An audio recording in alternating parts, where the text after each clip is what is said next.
따라하세요. 작가는 힘들다. 힘들다.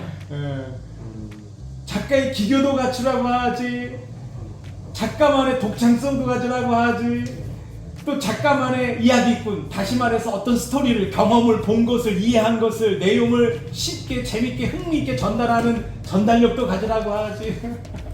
토론하는 게 확실히 재밌는 것 같습니다. 토론이 저도 이제 참여를 하는 일방적으로 주입식으로 듣는 것보다 그렇죠, 맞아요. 토론하면서 하니까는 좀 더 적극적이게 되고, 예, 그리고 재밌고, 예, 그리고 뭔가 같은 선상에 쓴 사람처럼 이렇게 상하관계가 아닌 그 같은 선상에 선 것처럼 정말 즐겁습니다. 즐겁고, 그리고 이런 하나하나 배워가는 게 재밌습니다. 그리고 이제 글쓰기 시작에서 가장 중요한 진리? 네. 진리는 뭐죠?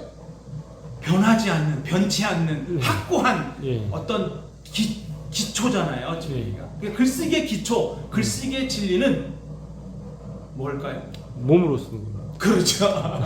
쓰는 거예요. 쓰는 거예요. 네. 쓴 사람이 이기는 거예요. 아, 예.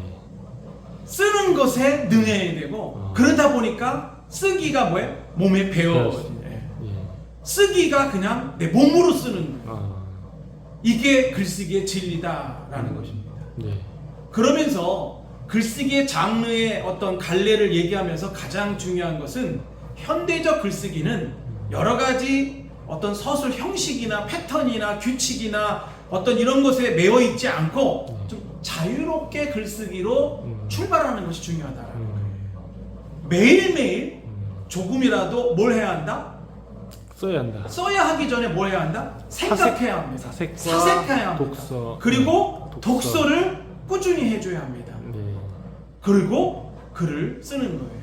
이 패턴이 내 몸에 그냥 이렇게 익숙해지도록 그렇게 만들어주는 것이 가장 중요하다라는 거예요. 그래서 글쓰기는 손으로 쓰고 머리로 생각하기, 이건 나중 문제예요. 네. 작가의 글쓰기의 자세를, 몸가짐을, 그런 기질을, 그런 어떤 정신을 몸으로 삶에 적용하며 살아가는 그것이 가장 작가의 중요한 기초다, 진리다, 변하지 말아야 할 노선이다라는 무슨 시간을 갖는 거죠? 주로 새로운 시야를 보게 되고 생각을 하게 되잖아요. 그렇죠? 그러니까 그런 계기가 많아야 된다는 거예요. 이게 혼자만의, 그래서 작가들은 특징이 걷다 뭐 여백을 써보도 좋겠지만 이 작가들의 특징이 혼자만의 시간을 좀 많이 갖더라는 거예요. 혼자만의 시간을 더 개발이 안 된 거예요. 무슨 말인지 알겠죠? 그 원석은 있는데, 그 독자 기질은 있는데 그 캐내는 개발을 좀 못한 거예요. 우리 그런 얘기 많이 하잖아요. 돌 속에 이렇게 다이아몬드가 있으면 그 캐내야 쓸 수 있는 거잖아요. 그러니까 자질이 있는 거예요. 근데 그걸 바깥으로 캐내야 되는 것이 필요한 거예요. 작가가 되겠다, 글을 읽고 이런 걸 좀, 본인은 100% 작가로서의 가능성이 있어요. 그 소설 썼잖아, 그 사람이.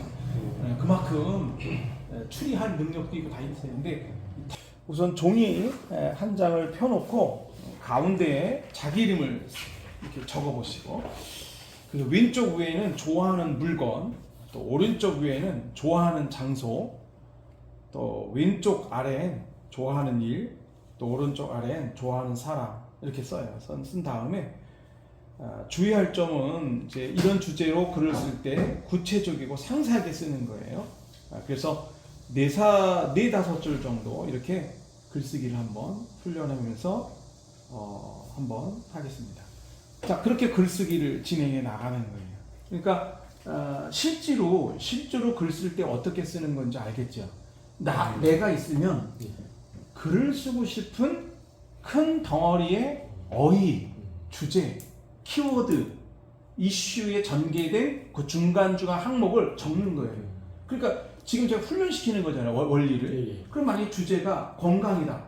그러면 이게 나야. 그래서 건강에서 그렇죠? 근데 건강 중에서도 좀 세부적으로 가고 싶어.